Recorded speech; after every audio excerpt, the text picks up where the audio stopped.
ሰላም ተመልካቾቻችን እንደምናችሁ። ዛሬ ደግሞ ይዤላችሁ የመጣሁት በሐዋሳ ውስጥ የተከሰተውን እጅግ አሳዛኝና አስደንጋጭ ክስተት ነው። ሙሉ መረጃውን ይዘንላችሁ መጥተናል። አብራችሁን ቆዩ። የሐዋሳ ነዋሪዎቿ የተለመደውን ቀን በሰላም እያሳለፉ ነበር።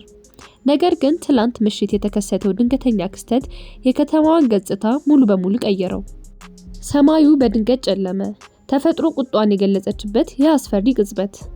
በረዶ ቀላቅሎ የዘነበው ከባድ ዝናብ እና ማዕበል የቀላቀለው ኃይለኛ ንፋስ የሐዋሳን ነዋሪዎች መረጋጋት ነሳቸው። ይህ ተራ ክረምት ዝናብ አልነበረም።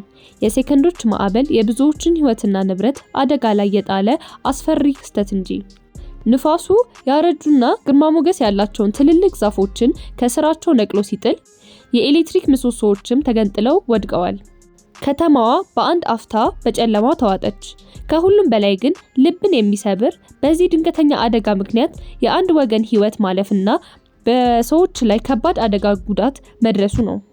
ማዕበሉ ያለፈባቸው መንገዶች በሙሉ ፍርስራሽ ተጭነውባቸዋል። የኤሌክትሪክ መስመሮች ተበጣጥሰው መሬት ላይ በመውደቃቸውና ምሰሶዎችን በመሰባበራቸው ሙሉ ከተማዋ ከኃይል አቅርቦት ውጪ ሆናለች። ንግዶቹም ተስተጓጉለዋል፣ ትራንስፖርትም አቁሟል። የነዋሪዎች መኖሪያ ቤት ጣሪያቸው ተገንጥለው በመውደቃቸው በርካታ ቤተሰቦች መጠለያ አጥተው ለብርድና ለዝናብ ተጋልጠዋል። አደጋውን በቅርብ ያዩ ነዋሪዎች ሁኔታውን የሚገልጹበት ቃል አጥተዋል። በህይወቴ እንዲህ አይነት አስፈሪ ንፋስ አይቼ አላቅም ይላል አንዱ የዓይን እማኝ። ሌላኛዋ ተጎጂ ደግሞ ቤቲ በሰከንዶች ውስጥ ሲፈርስ ምንም ልናተርፍ አልቻልንም ስትል በእንባ ትናገራለች። ፍርሃት፣ ድንጋጤና ሐዘን በየመንደሩ ይስተዋላል። ከተማዋ በውበቷ የምትታወቅበት ያገጽታዋ በአንድ ምሽት ወደ ትልቅ የጭንቀት ቀጠና ተቀይሯል። ነገር ግን ይህ ከባድ መከራ የሐዋሳ ሕዝብ አላስቆመውም። ይልቁንም በአስቸጋሪ ጊዜ የሚታወቀውን የኢትዮጵያን የመረዳዳትና የአብሮነት እሴት በተግባር ያሳዩበት አጋጣሚ ሆነ። ንጋት እንደፈነጠቀ ጎረቤት ለጎረቤት ደረሰ። ወጣቶች፣ አባቶችና እናቶች ሳይቀሩ በፈቃደኝነት ወደ አደባባይ ወጡ። የወደቁትን ትልልቅ ዛፎችን በመቁረጥና ፍርስራሾችን በማንሳት የተዘጉ መንገዶችን ለመክፈት እጅ ለእጅ ተያይዘው መስራት ጀመሩ። በአደጋው የአካል ጉዳት የደረሰባቸው ወገኖች በፍጥነት ወደ ሕክምና ተቋም ለመውሰድ የጸጥታ አካላትና የሕክምና ባለሙያዎች በከፍተኛ ኃላፊነት ተንቀሳቅሰዋል። በየሆስፒታሎች የተደረገው አስቸኳይ የሕክምና ክትትል የብዙዎችን ሕይወት መታደግ አስችሏል። በተለይም መጠለያ ላጡ ቤተሰቦች ጊዜያዊ ማረፊያና ምግብ ለማቅረብ ማህበረሰቡ ያሳየው ርህራሄ ከጭንቀቱ ጀርባ ትልቅ የተስፋ ብርሃን ሆኖ ታይቷል። ይህ ማዕበል የመኖሪያ ቤቶችን ብቻ ሳይሆን የከተማዋን የኢኮኖሚ እንቅስቃሴ ክፉኛ መቷል። በተለይም በከተማዋ መሃል የሚገኙ በርካታ የባንክ ቅርንጫፎችና ትልልቅ የንግድ ማዕከላት የጉዳቱ ሰለባ ሆነዋል። የኃይለኛው ንፋስ ግፊት የባንኮቹ ዘመናዊ የውጭ መስታወቶችና ሳይንቦርዶች ሙሉ በሙሉ አጋጭቶ አድቅቋቸዋል። አንዳንዶቹ የባንክ ህንፃዎችም ጣሪያቸው በመገንጠሉ ምክንያት በውስጣቸው የነበሩ የቢሮ ዕቃዎችና ሰነዶች ለዝናብ ተጋልጧል። ንግድ ቤቶችም በተመሳሳይ ሁኔታ ከፍተኛ የንብረት መውደም ደርሶባቸዋል። ሁኔታው እጅግ አሳሳቢ የሆነው ግን ጣሪያቸው የተነቀሉባቸው የመኖሪያ ቤቶች ውስጥ የነበሩ አቅመ ደካማና ህፃናት ነው። ይሁን እንጂ የሐዋሳ ከተማ ማህበረሰብ እነዚህ ወገኖችን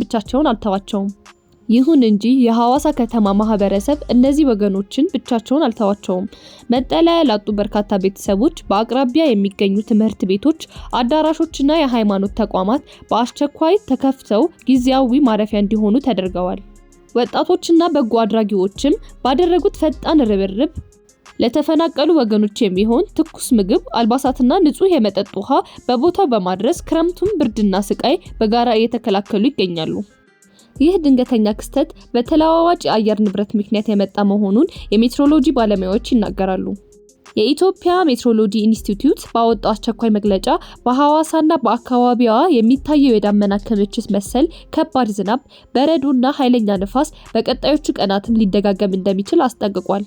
ባለሙያዎቹ ህብረተሰቡ የአየር ሁኔታ ትንበያዎችን በቅርቡ እንዲከታተሉና ከተለመደው የክረምት ዝናብ ውጪ ለሆኑ ድንገተኛ ማዕበሎች ሁልጊዜ ዝግጁ ሆነው እንዲጠብቁ አጥብቀው አሳስበዋል።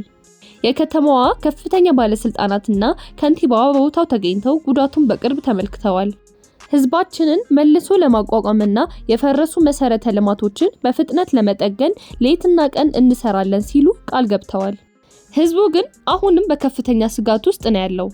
ነዋሪዎች በመንግስት የተጀመረው ፈጣን ምላሽ የሚደነቅ ቢሆንም የኤሌክትሪክ እና የውሃ አቅርቦት መቆራረጥ የዕለት ተዕለት ህይወታቸውን ይበልጥ እንዳስከፋውና ዘላቂ መፍትሄ እንዲሰጣቸው በጉጉት እየጠየቁ መሆኑን ይገልጻሉ።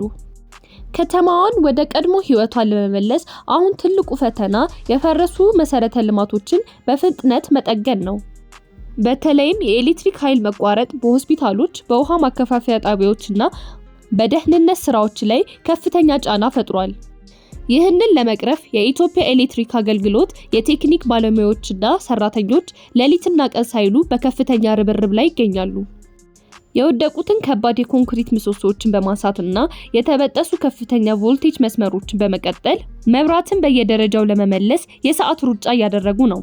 ከመብራት መቋረጥ ጋር ተያይዞ የመጠጥ ውሃ እጥረት እንዳይከሰት የከተማዋ የውሃና ፍሳሽ አገልግሎት በቦቴ መኪናዎችን አማካኝነት ለአደጋ ተጋላጭ ለሆኑ መንደሮች አስቸኳይ ንጹህ ውሃ በማቅረብ ላይ ይገኛል።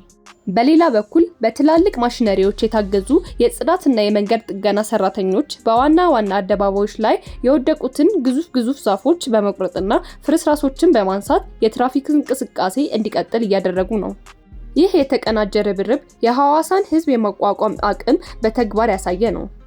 ጊዜያዊ ድጋፎች ለአፍታ ቢያሳርፍም የደረሰው ውድመት ግን ዘላቂ መፍትሄን ይሻል።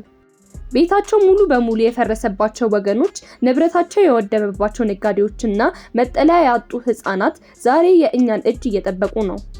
የሐዋሳ ከተማ አስተዳደር አደጋው ካስከሰተው ከባድ ጫና አንፃር ጉዳቱ የደረሰባቸውን ወገኖች በዘላቂነት ለመደገፍና የተጎዱ ተቋማትን መልሶ ለመገንባት ሰፊ ሀብት ማሰባሰቢያ ጥሪ አቅርቧል።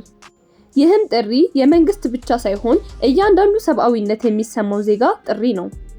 ለቀረበው ጥሪ ምላሽ ለመስጠት የከተማዋ ነጋዴዎች፣ ታዋቂ ግለሰቦችና ልዩ ድርጅቶች በአጭር ጊዜ ውስጥ መተባበር ጀምረዋል። ይህ የኛ ከተማ ነው፣ የተጎዱትም ወንድሞቻችንና እህቶቻችን ናቸው በማለት የገንዘብና የግንባታ ቁሳቁስ ድጋፍ እያበረከቱ ይገኛሉ። ትልልቅ የንግድ ተቋማትም የተበላሹ የባንክና የቢሮ ህንፃዎችን በፍጥነት ለመጠገን የራሳቸውን በጀት መድበው መንቀሳቀሳቸው ከተማዋ በፍጥነት ወደ መደበኛ እንቅስቃሴዋ እንድትመለስ ትልቅ አቅም እየሆነ ነው። ይህ በሐዋሳ የደረሰው ድንገተኛ አደጋ ለሁላችንም ትልቅ ትምህርት ጥሎ አልፏል።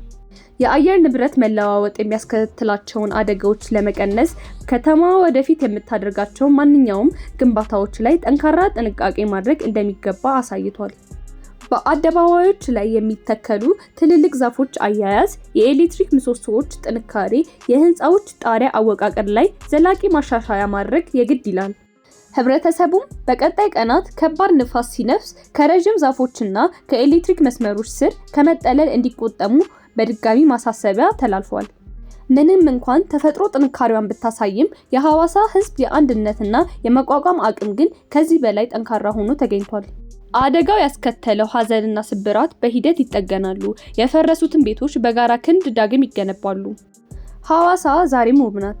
ዛሬም የደቡብ እንቁና የፍቅር ከተማ ሆና ትቀጥላለች። ከዚህ ፈተና በበለጠ ጥንካሬና ህብረት የምትነሳው ሐዋሳ ለሁላችንም የጽናት ተምሳሌ ናት። ሰላም ለሀገራችን፣ ሰላም ለከተማችን። የዛሬው መረጃችን ይህንን ይመስል ነበር። በቀጣይ እስክንገናኝ ሰላም ይሁንልን። ቻው።